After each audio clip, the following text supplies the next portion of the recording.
Cave explorers, or spelunkers, have found caves in every possible terrain. In the desert, in the woods, and even in the mountains. In 1966, a friend and I set out to visit a cave in the highest mountains of the western United States. An acquaintance had recommended the cave, saying it was very difficult to get to, but it was a place we would never forget. It took days to reach the base of the mountains and set up camp. Then we packed our caving gear and started up the peak. It may have seemed foolish to work this hard just to see a few stalactites and stalagmites. However, this was no ordinary cave we were to visit. Because of the high altitude, the temperature in the cave was below freezing year-round. We were told that the cave formations were not rock, but ice. Ice that would dazzle our imaginations and give us a sight like none in the world. Because it was late summer, the snowbank in our path was not expected. Since we brought only one ice axe, we had to carefully kick steps in the snow. One slip, and the one without the ice axe would have slid all the way to the bottom. This slowed us down, cutting back on the time we could spend in the cave, but we didn't mind.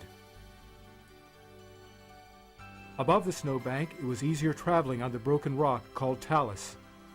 It was a long, slow climb up this slope. The view around us was spectacular. The stories about what we were going to see gave us energy. We needed it. The climb to the entrance seemed to last forever. Fortunately, we would not waste time looking for the cave entrance. It was dead ahead of us. You could see it from a mile away. By noontime, we found ourselves inside the entrance passage. In the cave, it was freezing cold. The walls were rock, like any cave, but covered with frost. The floor seemed to be a layer of solid ice. We wondered how thick it was.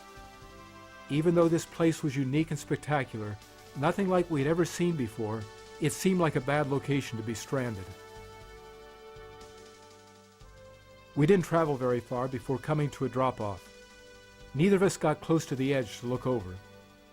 We were standing on ice, and sliding into that hole was not an appealing thought.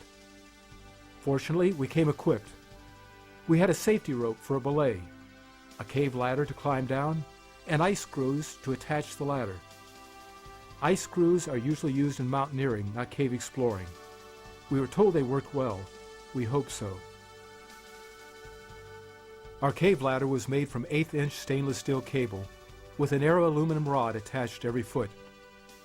Cave ladders can be awkward to use, but they do have an advantage. If the drop is longer than the ladder, you could climb right back up. Our ladder was 50 feet, about the height of a 5-story building.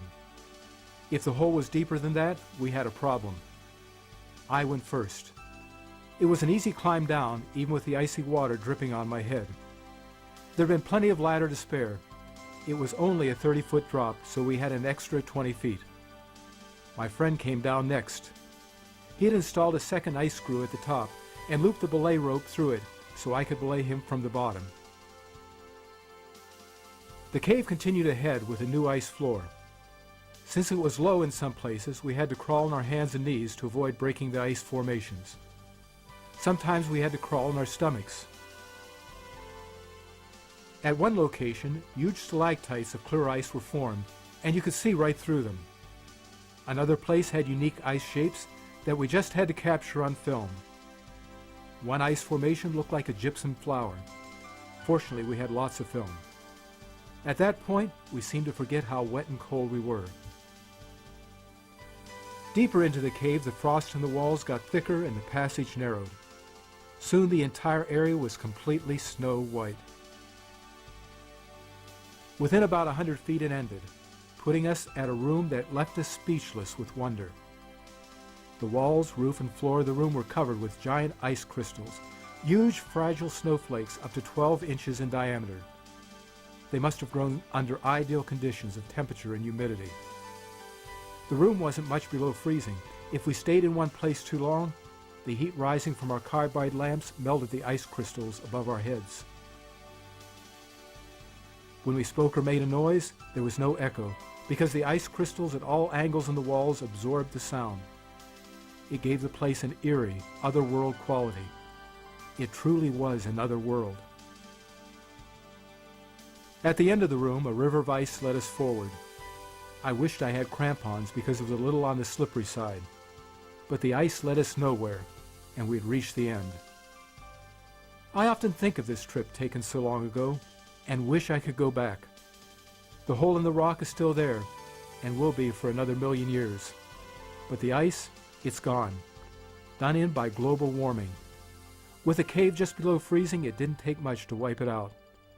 Fortunately, it was there long enough for a few of us to experience and enjoy it.